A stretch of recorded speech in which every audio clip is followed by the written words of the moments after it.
procédure condamnation c'est anéanti c'est zéro ñu Clédor Ly mi ngi nii sax di ñëw ñu avancé ñu. alors waaw maître Clédor Ly di ñëw ñu avancé ci presse bi ñu may ñu tuuti rek ñu daal di koy dékk suñuy kàddu maître ñu ngi lay nuyu.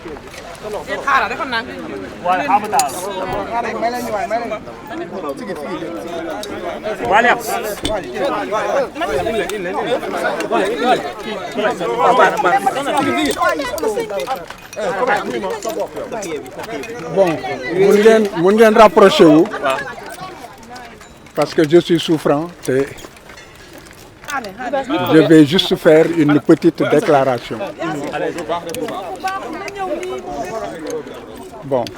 kon je ne répondrai pas à une autre question. C'est simplement une information.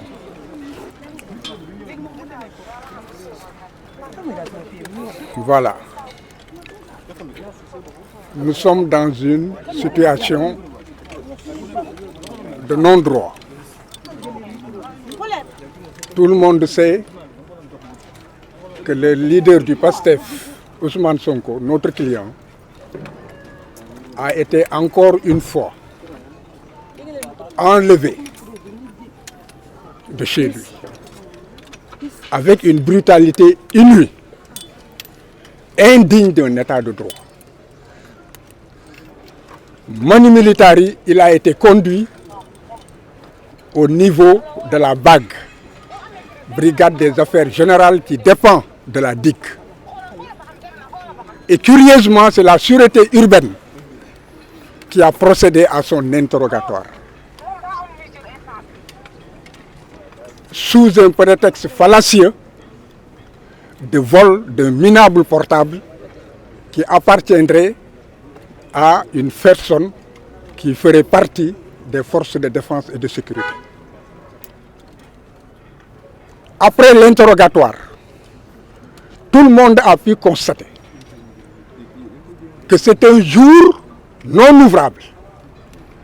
que toute la procédure a été ficelée. Et lorsqu'on parle de complot d'État, certains ont encore à en dire, à en redire. Et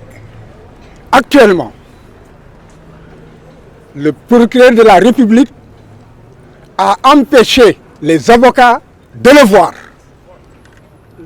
Et on se demande au nom de quel droit il le fait. J'ai toujours dit que dans ce pays, le problème, c'est le parquet. Et que résolument, il ne peut pas y avoir de réforme fiable et viable si, en fait, les pouvoirs exorbitants que le parquet utilise abusivement ne sont pas, en fait, remis en cause. Il est vrai que j'ai réussi à le voir. Il est serein. Il est en train de lire son Coran tranquillement. Et je l'ai fait comprendre que si je peux le voir, il n'en est pas ainsi pour les autres. Donc il n'est pas question que je reste avec lui et que je vais demander aux avocats présents de me suivre pour qu'on porte cette anomalie et cette violation encore des droits de la défense au niveau de l'opinion nationale et de l'opinion internationale. Il est manifestement clair que nous sommes dans une dérive autoritaire et la défense elle-même se trouve dans l'impossibilité de rencontrer son client, de s'entretenir avec son client, de le préparer à l'audition du juge d'instruction, et c'est un scandale. Il faut que l'opinion publique nationale et internationale se fasse une idée. Définitivement, dans ce pays, c'est l'autoritarisme. Dans ce pays, c'est la rupture définitive avec la démocratie et l'état de droit. Et nous sommes venus ici pour faire cette dénonciation afin que nul ne l'ignore. Je vous remercie. S'il vous plaît. Voilà, tant que possible. li ma bëgg a wax moom moo di li xew ci réew mi jéggi na dayoo ñëpp gis nañu ni ñu këppatalee Ousmane Sonko ci ay tuuma yoo xam ne que gone sax bu fekkee ne que day teg tuuma dina ko sanc dina ko nas te ba koy génnee dina nuru dëgg wante lii dafa di loo xam ne que dafa jéggi dayo ndax ku mel ni Ousmane Sonko ñu ne que dafa ñëw sàcc portable benn doxandéem boo xam ne xamuñu fu mu jógee xamuñu lu mu doon def buntu këram dégg nga ba pare xamuñu lu tax mu toog foofu naan dafay koy filmer te loolu ci yoon bu dee ci yoon rek lañ nekkoon kooku lañ waroon jàpp ndax amoo droit filmer nit te fekk joxu la autorisation ci kaw loolu lañ ko fi indee gis nañ ne que kenn liggéeyuloon Tamxarit la te bu fekkee ne que xëy nañu ci yoon nit ñi dañuy dallu duñu liggéey ñu patam-patame lépp defar lépp ci bés yi nga xam ne que kenn liggéeyul léegi nag boobu ba tey ci li nga xam ne que wax nañ ko avocat yi jottali nañ ma ko ndax ajuma laa fi gëj dégg nga moom moo di que boobu ba tey kenn mënu koo teg bët procureur boofu na ci kawam ci suba si it war na dem janoog juge bi war nañu wax ak moom war nañ ko préparer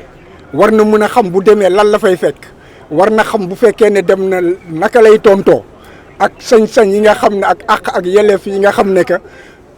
doomu aadama daf koo am bu fekkee ne que dañ ko topp ci yoon te mu janoog enquêteur wala mu janoog juge d'instruction nee na moo lànk moom moo carré loolu dafa wane ne que fi mu ne mbir mi doole la ñuy jaay mbir mi complot bi ñu doon wax ne que complot la boo xam ne que dafa lalu nit ñi di ko weddi léegi am nañu firnde ne que complot boo xam ne que pour que moom ci boppam sax mu mën a maanaam wax ay mën a topp ay àqam ñu jox ko ay yelleefam loolu lépp dañ cee boof léegi nag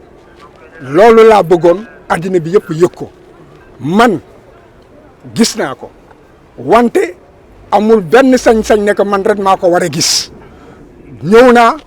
fekk naa ko bureau nee naa ko munoo ma tere gis sama client mu ne ma demal ma ne ko bu fekkee ne que dem naa dégg nga dinaa ko gis dinaa wax ak moom ba ma ñëwee ba may dem benn avocat nekk fa woon benn avocat moom moo ma toppoon avocat bi di wax ak moom ma génn bàyyi leen fa ñëw gis Ousmane ne ko mbir mi nii la tëddee léegi nag man rek du ma sa avocat man rek munuma laa gis il faut que ñëpp gis ak yow gisanteeg yow loolu laa la doon yëgal si léegi nag maa ngi koy tas ci xabaar yi addina bi yëpp xam ne que procureur li muy doxale tegu ko fenn